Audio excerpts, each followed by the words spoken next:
सास बहू शारदा अनामिका वहाँ पे घूम रही थी खेत में, जहाँ पे फसल ठीक से हुई नहीं थी। मैंने लाखों बार समझाया था, पर तुम्हारे पिताजी तो बिल्कुल सुना ही नहीं और ये 10 एकड़ जमीन खरीद लिए। 5 एकड़ में खेती हुई, लेकिन देखो फसल ठीक से हुई नहीं। पता नहीं तुम्हारे पिताजी इस तरह के काम क्यों करते हैं।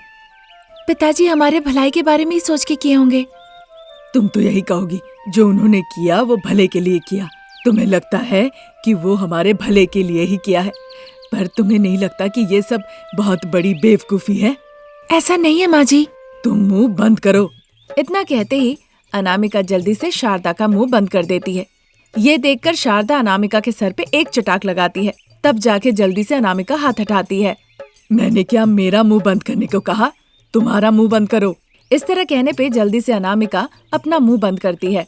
फिर वो जब दोनों खेतों से चलते हुए घर के तरफ आने लगी तो बाकी के 5 एकड़ जो जमीन थे, वहाँ पे एक महर्षि आंखें बंद करके बैठे हुए थे। ओम नमः शिवाय, ओम नमः शिवाय। इस तरह वो कह रहे थे। महर्षि को वहाँ बैठकर मंत्र पढ़ते देख सास बहू घबरा जाती है। फिर वो दोनों महर्षि के पास जाती हैं। वहाँ महर्षि आंखें बंद करके शिव जी का ध्यान लगा रहे होते हैं। वहाँ जाने के बाद भी उनसे बात करने की हिम्मत सास बहू को नहीं हुई। बस वो दोनों डर के मारे उन्हें देखते रह गई।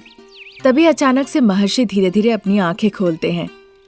तुम दोनों को मुझसे कुछ बात करनी है क्या? हाँ स्वामी जी, यहाँ पे कोई शिव मंदिर नहीं है और ना ही कोई शिव जी की मूर्ति है। फिर आप यहाँ पे बैठकर शिव जी की ध्यान क्यों लगा रहे हैं? पर मुझे यहाँ एक शिवलिंग दिख रहा है। आपको दिख रहा है, पर हमें तो नहीं दिख रहा है। असल में माजरा क्या है? अगर तुम्हें शिवलिंग नहीं दिख रहा है, तुम्हें तो पता है क्या करना है।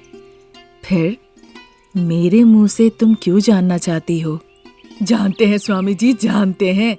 फिर तुम वही करो। इतना कहकर महर्षि वहाँ से अंतर्ध्यान हो जाते हैं। सास बहू शारदा अनामिका एक दूसरे को आश्चर्य होकर देखने लगती हैं। परेशान होकर वो घर लौटने लगती हैं। उधर ऑटो में दुखी चेहरा लेकर प्रसाद और रमेश बैठे हुए थे। ऑटो ड्राइवर महेश ऑटो लेकर गांव की तरफ जा रहा होता है। चाचा जी, ये लॉयर बिल्कुल काम का नहीं है। आज तक जितने भी केसेस लिए सब में ये हार गया है। उनकी बातें सुन के तो मुझे भी ऐसा ही लग रहा था पिताजी। बुरा लगेगा इसलिए मैंने आपसे कुछ कहा नहीं। बेटा रमेश, वो मेरे दोस्त है। जब पहली बार मिले थे उन्होंने क्या कहा था, याद है? अरे पिताजी, दोस्ती अलग चीज है और काम अलग चीज है। एक दिन पहले तक वो केस जीतने वाले थे और आज उन्होंने क्या कहा याद नहीं। जब सारे कागजात में साफ साफ दिख रहा है तो वो क्या करेंगे बताओ? जब वो खेत बेच रहे थे तब उसकी बातों को हमने रिकॉर्ड नहीं किया। अब वो कह रहा कि कहा ही नहीं है। अब कोर्ट तो सबूत मांगता है, उसमें क्या करना है बोलो? लेकिन आपके लॉयर दोस्त ने जो विश्वासघात किया उस बारे में आपको याद ही नहीं रहता। केस के बारे में उन दोनों में बातें हो रही थी। महेश उन दोनों की बातें सुन रहा था और तेजी से ऑटो चला रहा था। उधर सासू माँ शारदा और बहू रानी अनामिका ज्योतिष परमेश्वर पंडित के पास जाती हैं और उनके सामने जाकर बैठ जाती हैं। माँ, जो समस्या आप लोगों की है उसका उपचार भी आपके पास ही है। हमारे पास? हाँ माँ, तुम्हारे पास ही है। क्या तुम भूल गई जो वादा तुमने किया था? नहीं पंडित जी, ऐसा तो नहीं है। हमने भगवान शंकर पे भरोसा किया, उनकी मूर्ति रखी, रोज हम उनकी पूजा करते हैं। नहीं, मैं वो नहीं कह रहा हूँ। तुम जो मूर्ति से विशाल मूर्ति बनाने का वादा किया था उसका क्या हुआ? अच्छा, वो तो उस खेत में तो केस चल रहा है। एक आदमी ने हमें बहुत बड़ा धोखा दे दिया है। एक साथ 10 एकड़ जमीन है ये सोचकर हमने जमीन ली थी। देखिए, जो भी समस्या है, भगवान शंकर की पूजा पाठ आपको करनी होगी। कार्तिक माह आ रहा है, शिव जी का बहुत ही पसंदीदा माह ये। आप शिव जी की पूजा कीजिए, बहू को उपवास रखने को कहिए। देखिएगा सब ठीक हो जाएगा। अब आप लोग जाइए। इस तरह कहने पर शारदा अनामिका उन्हें प्रणाम करती है और फिर घर के लिए रवाना हो जाती है। उनके सामने से प्रसाद और रमेश भी वापस आ रहे थे। वो सब एक जगह मिलते हैं, फिर बातचीत करते हुए घर लौट आते हैं। शारदा, प्रसाद, रमेश जाके सोफे पे बैठते हैं। बहू अनामिका, सबके लिए पानी ले आना। ठीक है माँ जी, अभी सबके लिए ले आती हूँ, कहकर वो पानी लाने चली जाती है। आपके लॉयर फ्रेंड ने क्या कहा? उन्होंने हाथ खड़ा कर दिया माँ। जिस आदमी ने जमीन बेची थी उसने बहुत झूठ बात कही थी। आप लोगों को सोचना चाहिए था, इतने कम में 10 एकड़ क्यों दे रहा है। आप लोग जांच पड़ताल क्यों नहीं किए? मैंने आपसे तभी बोला था, पर आपने सुना नहीं। आप देखने गए और सीधा एडवांस देकर आ गए। अब देख लीजिए, 10 एकड़ जमीन के नाम पे सिर्फ हमें 5 एकड़ ही जमीन मिली है, और उस पे जो भी हम खेती बाड़ी करते हैं उसमें सिर्फ घाटा ही होता है। तब तक अनामिका सभी के लिए ट्रे में पानी का ग्लास लेकर आती है और सबको देती है। सभी लोग पानी पीते हैं। वैसे माँ, तुम और अनामिका कहाँ गई थी? हम पंडित के पास गए थे। तो उन्होंने क्या कहा माँ? तुमने जो कहा था उन्होंने भी वही बात कही कि उस जगह पर हमें एक शिवलिंग की प्रतिष्ठा करके पूजा करनी होगी, तभी जाके हमारा अच्छा समय फिर से लौट आएगा। ये सुनकर प्रसाद बिना कुछ कहे चुपचाप वहाँ से अपने बेडरूम में चले जाते हैं। पर माँ जी, पंडित जी ने जैसे कहा कि कार्तिक माह में शिव जी की पूजा करने के लिए, उपवास रखने के लिए, मैं वो सब करूँगी। ठीक है बहू, वैसे अब सब जिम्मेदारी शंकर जी पे ही है। इस तरह कहती है। फिर एक दिन कार्तिक माह के सुबह सुबह बहुरानी अनामिका उठ के ठंडे पानी से नहा के घर की साफ सफाई करके रंगोली देती है। फिर शिवलिंग की पूजा करके वहाँ दीप जलाती है, घंटी बजा के आरती करती है। फिर घर के प्रवेश द्वार के पास 2 दिए जलाती है। उस दिन अनामिका उपवास करके सिर्फ शिव जी का नाम लेती है। इसी के साथ साथ वो घर का सारा कामकाज और खाना पकाती है। फिर शाम को वो सर से नहाती है, शिव जी की पूजा करती है, द्वार के सामने वो दीप जलाती है, शिव जी के सामने प्रसाद अर्पित करती है। फिर खुद के लिए अलग से खाना पका के उसके बाद वो खाना खाती है। परिवार भी उसका साथ देते हैं कार्तिक माह के उपवास करने में और उसे सहायता करते हैं। उस दिन कार्तिक माह का पूर्णिमा का दिन था। वो शिव जी के सामने कपूर जला के आरती करती है। हे महादेव, हे शिव शंकर, मैं आपकी बहुत दिनों से पूजा अर्चना करती हूँ, आपकी आराधना करती हूँ। आपके नाम के जाप से ही जीवन चल रहा है। पर पिता परमेश्वर, बस इतना बताइए, आप हमसे इस तरह क्यों प्रतिशोध ले रहे हैं? हमारे ऊपर दया कीजिए, कृपा बरसाइए। वो इस तरह विनती करती है। तभी शिव जी की मूर्ति चमकने लगती है। अनामिका बड़ा आश्चर्य होकर देखती है, फिर प्रणाम करती है। देखो माँ, तुम गलती करो और फिर मुझसे सवाल भी करो, अब तो ये तुम्हारी आदत हो गई है। आप तो हमारे पिता परमेश्वर है और हम आपके संतान। अगर हमसे कोई दोष हो गई है तो उन गलतियों को सुधार दीजिए। हम हमेशा सही रास्ते पे चले, ये तो आपकी ही जिम्मेदारी है पिता। एक हद तक ही किसी भी पिता को साथ चलने की जिम्मेदारी होती है, उसके बाद नहीं। आगे का रास्ता उसे अकेले ही चलना होता है। ऐसा कहेंगे तो कैसे होगा भोलेनाथ?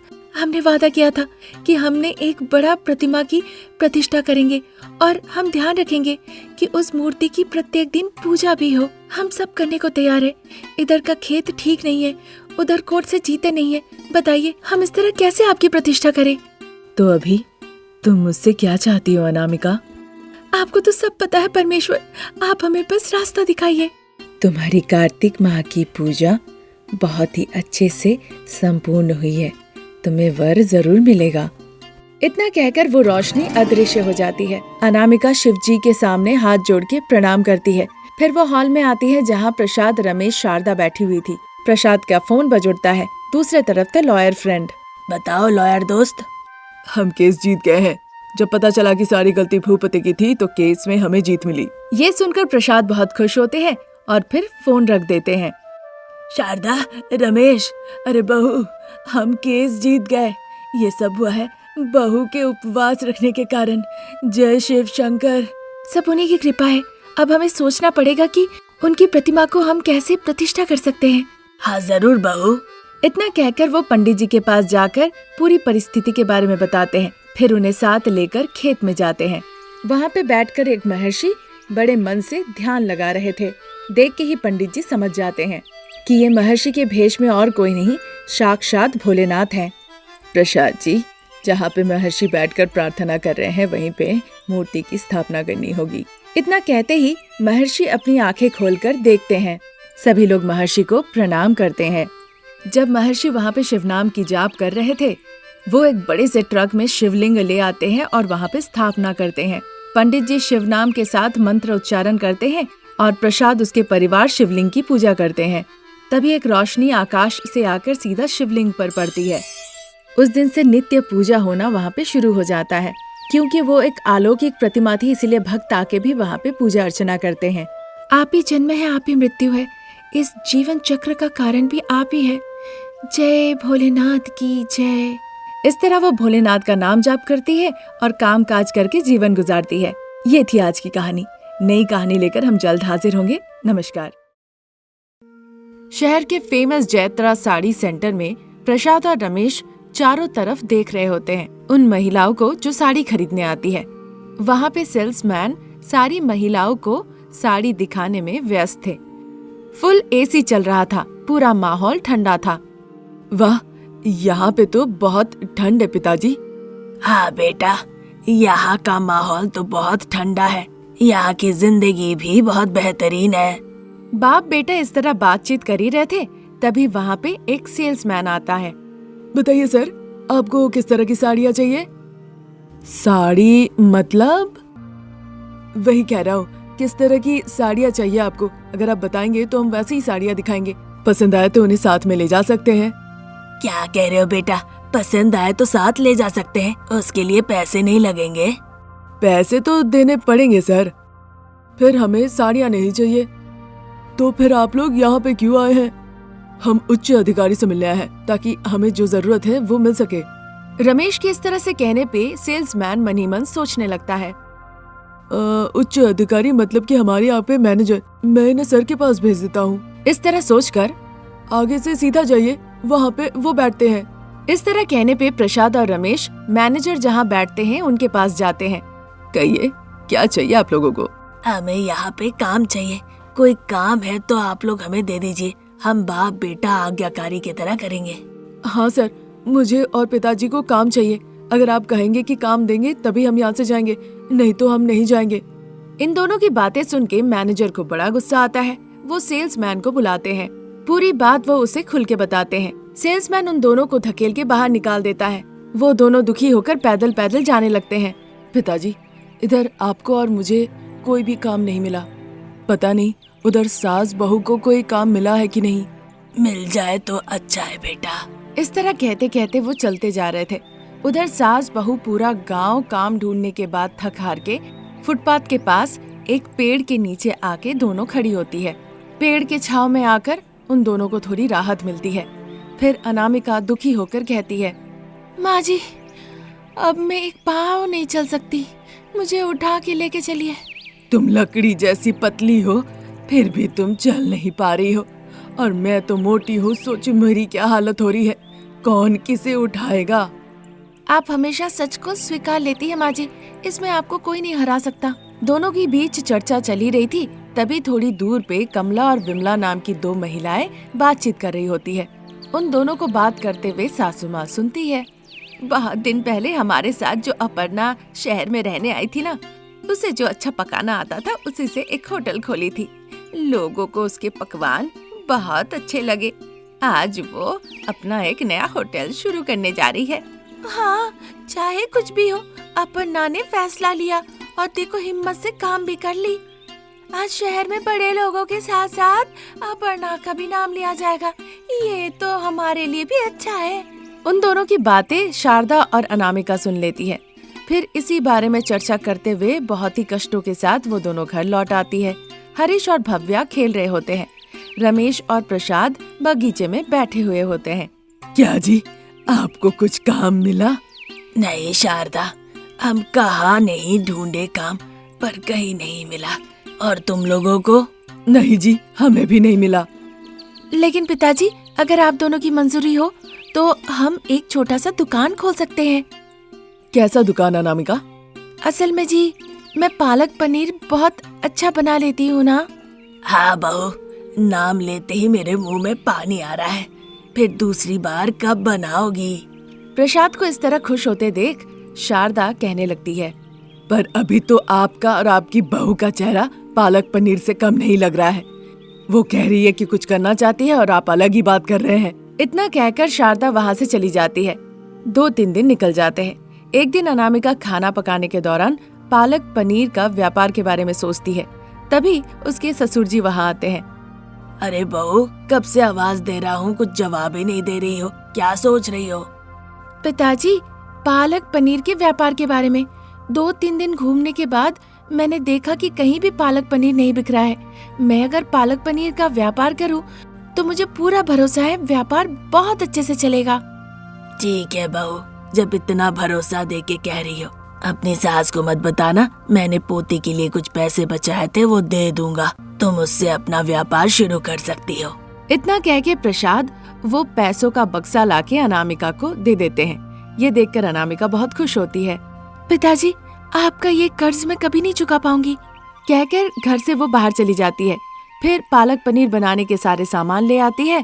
पालक पनीर बना के फुटपाथ में ही जैत्रा पालक पनीर का एक छोटा सा बोर्ड लगा देती है। बहुत ही अच्छी खुशबूदार स्वादिष्ट अनामिका पालक पनीर बनाती है। खुशबू से ही वहाँ से गुजरने वाले लोग आकर्षित होते हैं। वहाँ से गुजरने वाले लोग एक के बाद एक आकर अनामिका के पालक पनीर का स्वाद लेते हैं। देखते ही देखते अनामिका के उस छोटे से पालक पनीर के व्यापार से वो अच्छा कमाने लगती है। अनामिका के इस आत्मविश्वास को देखकर शारदा, रमेश, प्रसाद, हरीश, भाव्या सभी लोग घर पे बहुत खुश थे। फिर वो छोटे से भाड़े के घर से एक बड़े से घर पे शिफ्ट हो जाते हैं। फिर एक दिन अनामिका घर के सभी लोगों को अपने जैत्रा पालक पनीर के दुकान पे ले जाती है। पिताजी, अपने हाथों से रिबन काटिए। मैं क्यों बेटा, अपनी सास से करवाओ, उसका हाथ बहुत शुभ है। नहीं नहीं जी, बहू ने कुछ चाहा है, ना मत कहिए, आप ही रिबन काटिए। शारदा के कहने पे प्रसाद रिबन कटिंग करते हैं। वो प्रसाद को ले जाकर काउंटर पे बैठाती है। शारदा और रमेश सर्विस के काम पे लग जाते हैं। उधर अनामिका बड़े से किचन के अंदर बैठकर पालक पनीर बनाने में लग जाती है। ऐसे ही दिन निकल रहे थे। अनामिका का पालक पनीर का दुकान बहुत फेमस हो जाता है। ग्राहकों की संख्या में भी वृद्धि होने लगी।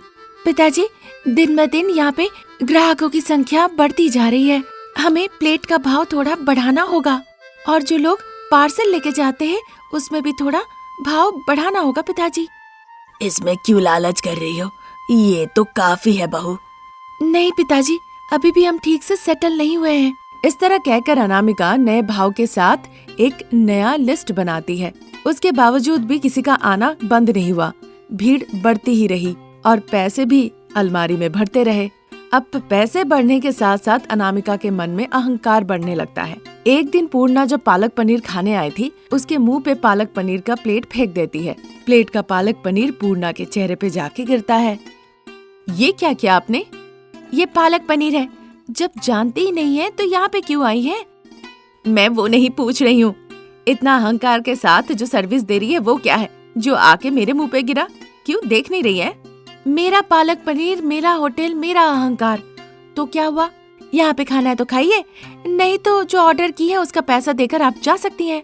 इस तरह अहंकार दिखा के वहाँ से वो चली जाती है। प्रसाद को बहुत बुरा लगता है। वो पूर्णा से आके बात करते हैं और विनती करते हैं।